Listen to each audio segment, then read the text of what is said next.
नमस्कार, आप देख रहे हैं आज तक। आपके साथ मैं हूं सईद अंसारी। इंडिया 360 की शुरुआत हम वाराणसी की सड़कों पर मचे सियासी दंगल से कर रहे हैं और वाराणसी से इस वक्त एक खबर भी आ रही है। राहुल और अखिलेश के रोड शो के दौरान राहुल और अखिलेश का काफिला जब काशी विश्वनाथ मंदिर के इलाके में पहुंचा तो वहां की बिजली गुल हो गई। और ये तब हुआ जब राहुल और अखिलेश काशी विश्वनाथ मंदिर में बाबा विश्वनाथ की पूजा करने जा रहे थे। हालांकि 15 मिनट के बाद बिजली वापस आ गई, लेकिन इससे अखिलेश के उस दावे की पोल खुल गई है जिसमें अखिलेश ने कहा था कि वाराणसी में हम 24 घंटे बिजली देते हैं। तो 15 मिनट तक बिजली गुल रही है और ये बिजली भी तब गुल रही जब राहुल, अखिलेश और डिंपल का रोड शो हो रहा था। रोड शो के बाद काशी विश्वनाथ मंदिर में पूजा अर्चना के लिए जा रहे थे अखिलेश।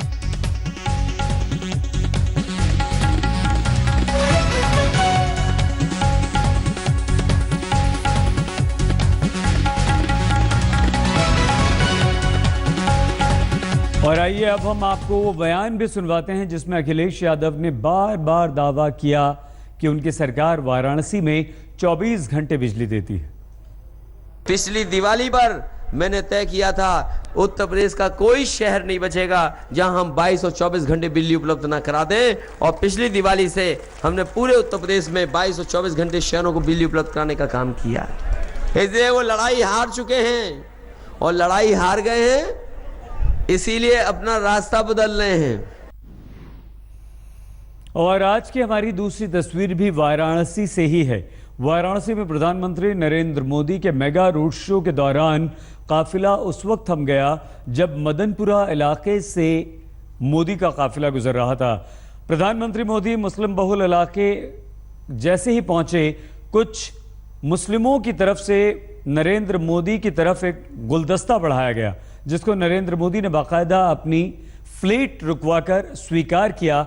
और इसके अलावा एक बार फिर भेंट स्वरूप मोदी की तरफ से एक शॉल भी उछाल दी गई जिसको नरेंद्र मोदी ने लपक लिया और आदर करते हुए अपने सर पर उस शॉल को रखा। ये अद्भुत तस्वीरें प्रधानमंत्री नरेंद्र मोदी की हैं। नरेंद्र मोदी का काफिला जब वाराणसी के मुस्लिम बहुल इलाके में पहुंचा तो उन्हें गुलदस्ता भेंट किया गया, शॉल दी गई और नरेंद्र मोदी ने वो शॉल अपने सर पर रख ली। देखिए, कुछ इस तरह से अपना काफिला रुकवाया, अपनी कार को नरेंद्र मोदी ने रुकवाया। और जब उन्हें ये पता चला कि नरेंद्र मोदी को कुछ मुस्लिम एक गुलदस्ता भेंट करना चाहते हैं तो उन्होंने काफिला रुकवा कर वो गुलदस्ता लिया, शॉल ली। हालांकि शॉल फेंकी गई नरेंद्र मोदी की तरफ, उन्होंने शॉल को कैच किया, अपने सर पर रखा। वाराणसी के सियासी दंगल की खबरें अब विस्तार से। आज वाराणसी की सड़कें गवाह बनी मोदी और राहुल अखिलेश के रोड शो। उत्तर प्रदेश की राजनीति में तीसरा किरदार यानी कि मायावती ने भी वाराणसी में रैली की। पहले मोदी ने जनता से वोट के लिए आशीर्वाद मांगा और बाद में राहुल और अखिलेश ने साझा रोड शो के दौरान अपनी ताकत दिखाई।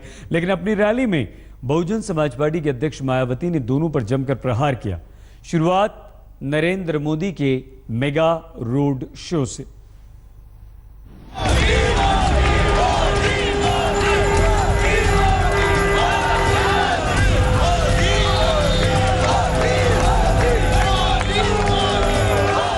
कहते हैं वाराणसी में बड़ा सुकून है, लेकिन 4 मार्च की तारीख अपनी अलग पहचान के साथ इतिहास के पन्नों में दर्ज होगी। ऐसा इसलिए क्योंकि प्रधानमंत्री नरेंद्र मोदी के रोड शो में जनता सड़कों पर उतर आई। बनारस के रास्तों पर सियासी जयघोष का शोर गूंज रहा था। बनारस में सरकार जनता के सामने हाथ जोड़े खड़े थे। प्रधानमंत्री इस वक्त उन्होंने माल्यार्पण अर्पित किया है पंडित मदन मोहन मालवीय की प्रतिमा पर और लोगों का अभिवादन स्वीकार कर रहे हैं। हम उनसे तकरीबन 100 मीटर की दूरी पर हैं। सुबह करीब 11 बजे BHU गेट पर मदन मोहन मालवीय की मूर्ति के माल्यार्पण से मोदी के रोड शो का काफिला आगे बढ़ा। मोदी मोदी के नारों की ताकत के साथ BHU गेट से शुरू हुआ मोदी का काफिला 80 और भदैनी होते हुए ज्ञानवापी पहुंचा। इसके बाद मोदी ने काशी विश्वनाथ में भोले भंडारी की पूजा की। यूपी में केसर या होली का आशीर्वाद मांगा। प्रधानमंत्री मोदी का काफिला अब काशी विश्वनाथ मंदिर पर पहुंच चुका है और देख सकते हैं तस्वीरों में प्रधानमंत्री नरेंद्र मोदी यहां पर भारी जनसैलाब के बीच जो है वो यहां पर पहुंचे हैं। वह पूजा में षोडशोपचार पूजन किए, पंचामृत से स्नान कराए और उनको दुग्ध धारा हुई और बाद में चंदनाभिषेक किए और आशीर्वाद लिए। और काशी के विश्वनाथ के दर्शन के बाद प्रधानमंत्री का काफिला फिर से सड़कों पर जनता के बीच निकल पड़ा। 8 मार्च को वाराणसी के सियासी रण को जीतने के लिए जनता से प्रत्यक्ष थे मोदी। रोड शो का अंत हुआ काल भैरव मंदिर यानी काशी के कोतवाल के प्रांगण में। आप देख सकते हैं कि प्रधानमंत्री नरेंद्र मोदी का काफिला जो है वो अब जो है बिल्कुल काल भैरव मंदिर की तरफ हो गया है और बीजेपी के जितने समर्थक हैं, आम जनता है, वो आ रही है। देखिए प्रधानमंत्री नरेंद्र मोदी के ऊपर किस तरीके से जो है फूलों की बरसात की गई है। करीब 3 घंटे के वाराणसी में मेगा रोड शो के बाद बारी थी जौनपुर में रैली की। रोड शो में मोदी का अंदाज वोट अपील कर रहा था, लेकिन जौनपुर में प्रधानमंत्री को मंच से विरोधियों पर हमले का पूरा मौका मिला। सपा कांग्रेस का गठबंधन ऐसा है कि वो गायत्री प्रजापति मंत्र बोलते हैं। उनकी एफआईआर लिखी गई, चुनाव सभा में मुख्यमंत्री गए, वो खुद मतदान करने गए और अब पुलिस पकड़ने के लिए निकली है। जब हम देश के लिए सोचते हैं, सपा सरकार कह रही है काम बोलता है। उत्तर प्रदेश में अब सिर्फ 8 मार्च को आखिरी दौर का चुनाव बाकी है। कहते हैं कि लखनऊ की कुर्सी का रास्ता पूर्वांचल होकर ही जाता है। मोदी भी ये जानते होंगे, लिहाजा जीत के लिए जोर पूरा लग रहा है। आज तक नरेंद्र मोदी के रोड शो के बाद बारी थी राहुल और अखिलेश की रोड शो की। रोड शो के दौरान जनता की भीड़ भी खूब दिखाई दी। उन्होंने भी काशी विश्वनाथ का साझा आशीर्वाद लिया।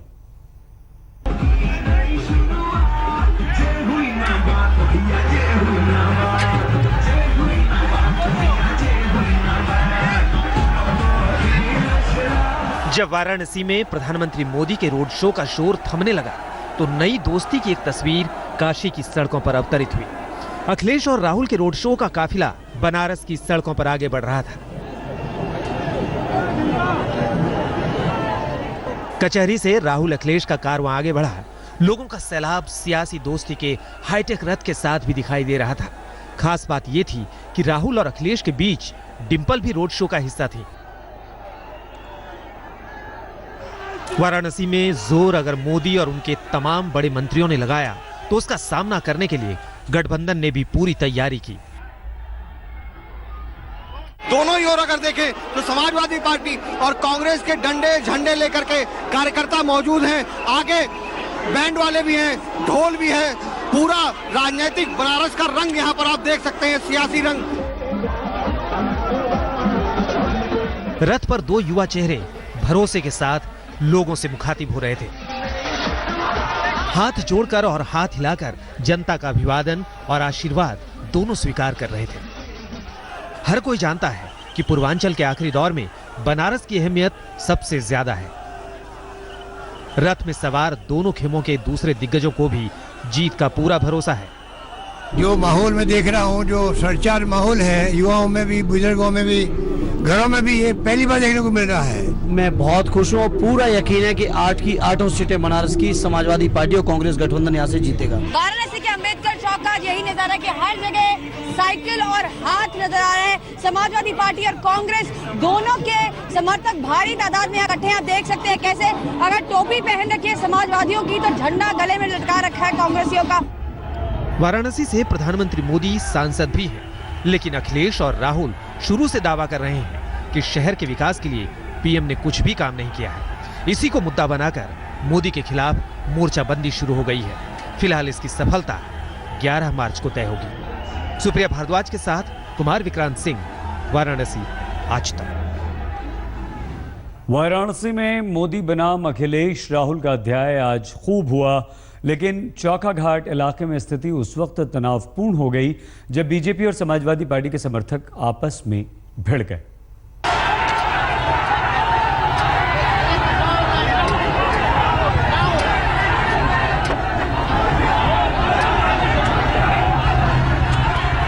दोपहर 4:15 बजे तक वाराणसी में सियासी शोर तो गूंज रहा था, लेकिन स्थिति सामान्य थी। लेकिन चौका घाट इलाके से आई इन तस्वीरों ने बताया कि हालात इतने सामान्य भी नहीं। यहाँ बीजेपी और समाजवादी पार्टी कार्यकर्ताओं में झड़प हो गई। दोनों ही ओर से कार्यकर्ताओं में जमकर हाथापाई और पत्थरबाजी हुई।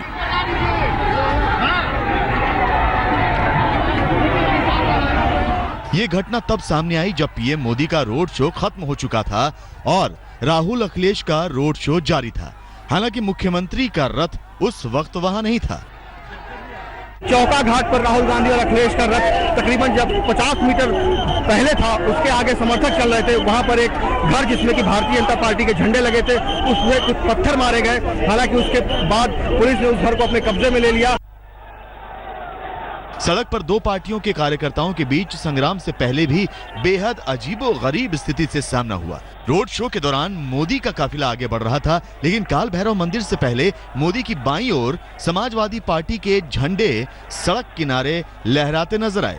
अखिलेश के समर्थन में नारेबाजी भी सुनाई दी।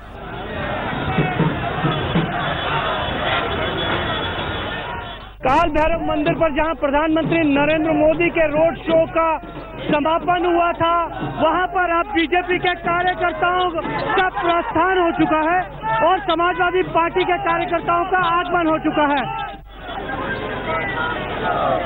हालांकि हालात नियंत्रण से बाहर नहीं हुए और प्रधानमंत्री का कारवां आगे बढ़ता गया। लेकिन इस दौरान जो तस्वीरें दिखी वो यकीनन प्रधानमंत्री के लिए भी दिलचस्प रही होंगी।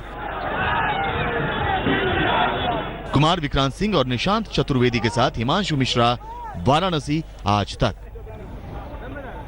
बहुजन समाज पार्टी के अध्यक्ष मायावती ने वाराणसी में रोड शो तो नहीं किया, लेकिन रैली जरूर की और जमकर दोनों पर हमला बोला। माया के भी जीत के दावे कम नहीं है। वाराणसी गवाह बना एक नए सियासी इतिहास का। एक ही दिन प्रधानमंत्री और मुख्यमंत्री के रोड शो और पूर्व मुख्यमंत्री की रैली से शहर का साक्षात्कार हुआ। मोदी का रोड शो खत्म हो चुका था और राहुल अखिलेश का रोड शो शुरू हो रहा था। लेकिन इसी बीच बीएसपी सुप्रीमो मायावती ने अपनी रैली में दोनों खेमों पर ताबड़तोड़ हमले से माहौल को और गर्मा दिया। इन दोनों पार्टियों के रोड शो में जितनी भीड़ थी, उसमें से समाज के लोगों की ज्यादा भीड़ थी। वाराणसी के रोहनिया में मायावती ने निशाने पर तो प्रधानमंत्री मोदी को ही रखा, लेकिन राहुल अखिलेश की सियासी दोस्ती को भी कटघरे में खड़ा किया। अपने चमचों से अपने ऊपर फूलों की वर्षा क्यों ना करवा ले, लेकिन तो भी यहाँ बनारस के जो हमारे पुजारी हैं या मंदिर में जो लोग बैठे हुए हैं, अंदर अंदर से वो भी इनको आशीर्वाद अब देने वाले नहीं है। यूपी सरकार के मंत्री गायत्री प्रजापति फरार हैं। पीड़िता ने गुहार लगाई है, लेकिन इस बीच खबर ये आई है कि अब पुलिस ने तेजी कर दी है गायत्री प्रजापति को ढूंढने के लिए और गैर जमानती वारंट भी जारी कर दिया गया है। मतलब गायत्री प्रजापति अब गिरफ्तार ही होंगे जैसे ही पुलिस की नजर में आते हैं। लुकआउट नोटिस भी जारी कर दिया गया है। उत्तर प्रदेश के मंत्री और समाजवादी पार्टी के उम्मीदवार, जो इस चुनाव में फिर से समाजवादी पार्टी ने उम्मीदवार बनाया है, अखिलेश यादव, हमेशा गायत्री प्रजापति का समर्थन करते आ रहे हैं, लेकिन लुकआउट नोटिस जारी कर दिया गया है और गैर जमानती वारंट तो है ही। शिव पूजन झा हमारे संवाददाता इस वक्त हमारे साथ हैं। शिव पूजन, इसका मतलब क्या हुआ लुकआउट नोटिस का, गैर जमानती वारंट का? अब किस तरह की कार्रवाई करेगी पुलिस? देखिए, निश्चित रूप में पुलिस बहुत ज्यादा प्रेशर में थी। जिस तरीके से फटकार जो है उत्तर प्रदेश पुलिस को लगाई थी सुप्रीम कोर्ट ने, उसके बाद आनन फानन में एक केस दर्ज किया गया था। लेकिन गायत्री प्रजापति को कहीं ना कहीं लीवरेज दिया गया था 27 तारीख तक कि गायत्री प्रजापति जो है वो खूब आराम से चुनावी सभाएं कर रहे थे, वोट भी उन्होंने डाला और एकाएक 27 तारीख के बाद से गायत्री प्रजापति लापता हो गए थे। लेकिन इस दौरान जो है जो पीड़िता है और पीड़िता की बेटी दोनों ही का 164 के तहत बयान दर्ज हो चुका था जो एडमिसिबल शिव पूजन, बहुत धन्यवाद आपका। हमारे संवाददाता शिव पूजन झा जानकारी दे रहे थे लखनऊ से। बीएमसी चुनाव से पहले विस्तर दोस्तों को चुनाव के नतीजों ने एक बार फिर से मिला दिया है। बीएमसी का मेयर 84 सीटें जीतने वाली शिवसेना का होगा, इस बात का ऐलान कर दिया गया है। 82 सीटें जीतने वाली बीजेपी के नेता और महाराष्ट्र के मुख्यमंत्री देवेंद्र फडणवीस ने ऐलान किया। फडणवीस ने कहा, हम विपक्ष में नहीं बैठेंगे, शिवसेना का समर्थन करेंगे।